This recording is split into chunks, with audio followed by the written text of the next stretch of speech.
안녕하세요, 구독자 여러분. 오늘은 9번째 책 소개하려고 여기 카메라를 켰는데요. 오늘 소개할 책은 이 책입니다.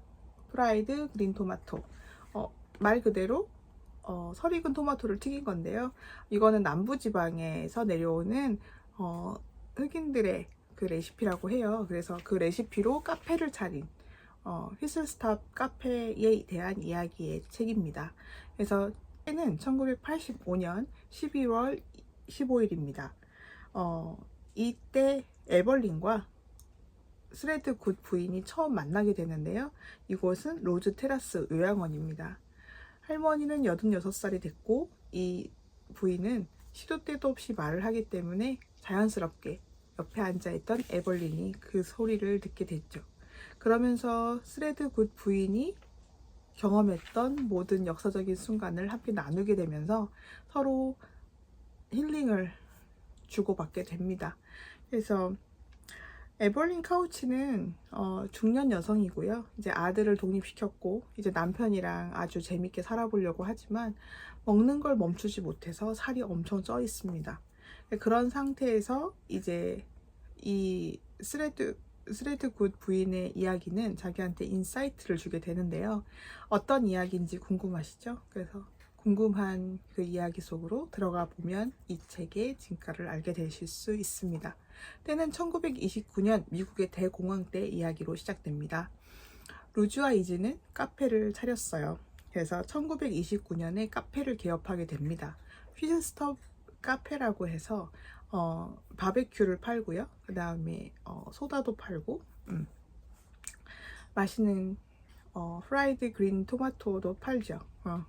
그래서 이지와 루스는 서로 사랑하는 사이지만 이때까지만 해도 둘의 사랑은 허락되지 않았죠. 그래서 그 사이에 어떻게 이 둘이 만나게 되고 어떻게 해서 이 카페를 열게 됐는지에 대한 이야기가 앞부분에 설명됩니다. 그리고 이지는 그 살인 누명도 쓰게 되는데요. 그러니까 여기에서 벌어지는 수많은 사건들이 있습니다. 이지의 오빠가 기차 사고로 죽으면서 이지는 일반적인 사람처럼 살고 있진 않아요. 자연을 좋아하고 낚시 좋아하고 그 다음에 정말 벌처럼 꿀을 따기도 합니다. 이 세상 없는 캐릭터죠. 나 이런 여인이랑은 저도 살고 싶은데요.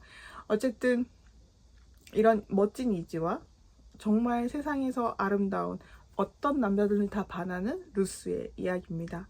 그래서 이 이야기가 시간대가 길게 나오다 보니까 자식들의 이야기까지 다 나와요. 그래서 시대상으로 내가 이들과 같이 늙어가고 같이 경험하는 게 느껴지는 그런 소설이에요. 그래서 영화도 돼서 영화도 오늘 다 봤습니다.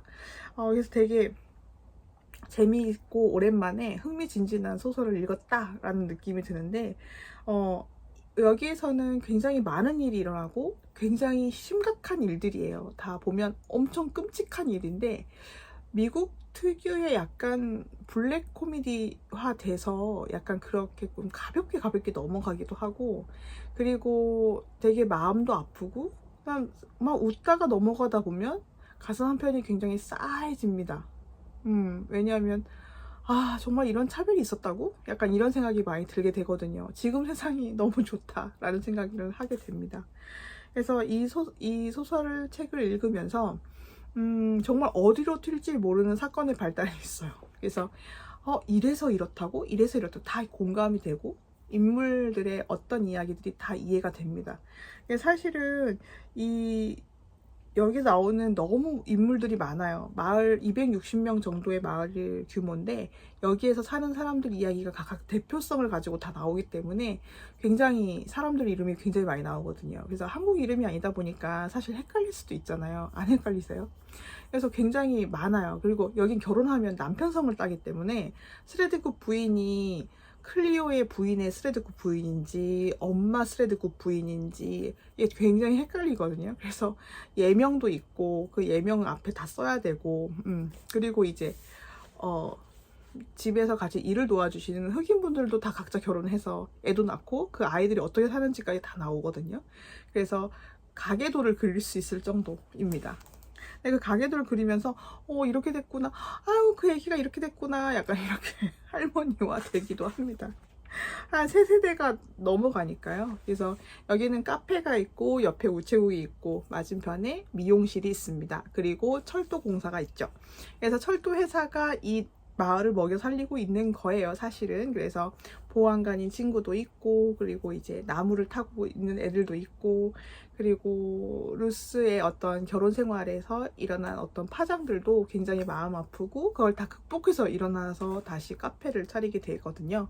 그러면서 그 여정이 되게 담백하게 담겨져 있습니다. 그래서 차별하는 그 세상, 그 다음에 그 모든 그때 그 모든 사람들이 다 거기에 틀 안에 갇혀 있는 상태이기 때문에 사실 지금 보면 왜 저런 남편을 가만둬 막 이렇게 하지만 사실 그 당시에서는 받아들일 수밖에 없을 것 같기도 해요. 그때 당시에는 이렇게 안 하면 안 되는 걸로 알고 있었던 게 많잖아요. 그래서 그런 것들을 보면 아, 그렇구나. 이게 사고가 어느 정도 혁신도 여기서 여기까지 올라가는 거지 여기서 이만큼 올라가진 않는 게 혁신이구나라는 것도 알게 되고요. 그래서 근데 지금도 그렇게 별반 크게 차이는 없는 것 같아요. 그게 이렇게 노골적으로 드러나지 않는 거지. 그 안에서는 다 차별이 존재는 하잖아요. 그러니까 그런 것들을 이렇게 빗대어서 볼 수도 있는 것 같고요. 그래서 이 사람이 평균 없는 사람처럼 옆에 앉아서 식사도 같이 못하게 하는 거, 출입구도 다르고 이런 거를 볼 때는 그린북이란 영화도 많이 생각났습니다. 차별에 대한 것은 흑인에 대한 차별에 대한 역사는 좀 길고 좀 무섭죠. 그러니까 우리나라 사람들은 이제 일본 침략을 받았기 때문에 어떤 이런 한들을 많이 느낄 수 있을 것 같아요. 그 다음에 사대부도 있었고 우리나라도 이제 계급주의였잖아요. 그 계급주의로 인해서 양반주의 뭐 이런 거 있잖아요. 그런 것도 암암리에 있잖아요. 우리 엄마도 항상 뭐 우리 집안은 그런 집안이 아니다 뭐 이렇게 말씀하시는데 어떤 집안인지 잘 모르겠어요. 이제 세상이 변해서 그런 말 안 통하잖아요. 하지만 저희 엄마 때까지만 해도 그런 말이 통했던 세상을 살고 있었던 거잖아요. 근데 그런 거 보면서 나도 어떤 사람에 대해서 좀 더 관대해지려고 친절해지려고 노력해야겠다라는 생각도 많이 하게 되고요. 이 소설책은 이런 재미가 있는 책인 것 같습니다. 그래서 사람들이 엄청 많이 나오기 때문에 그 나온 사람들의 역학 구조를 다 알게 되면 정말 사랑스럽고 이렇게 그 마을에 놀러 간 느낌이 들어서 전 지도를 한참 찾아보기도 하고 그랬거든요. 그래서 오리가 날라버린 그 호수를 찾기도 하고 메기고기가 먹고 싶다. 갑자기 메기고기가 먹고 싶은 거죠. 이렇게 이지의 농담이 정말 저한테 다가오기도 했고 영화까지 되게 좋았어요. 영화도 91년도 개봉한 영화였더라고요. 꽤 시간이 지났는데 미저리의 주인공인 주연을 했습니다. 그래서 보면서 보고 있으니까 남편이 저건 미저리 아니야? 이렇게 말씀하셨어. 미저리라니요. 어쨌든 참 희망찬 불굴의 의지를 보여주는 소설이었을 것 같습니다. 그래서 저도 이 소설을 다시 한 번 더 읽어보고 싶네요. 이제까지 미뤘던 게 좀 후회가 되고 그러면서 이제 또 다른 책으로 인사드리도록 하겠습니다. 여러분도 이 토마토 튀김 책 한번 읽어보시죠. 그러면 오늘도 평온독서 하세요.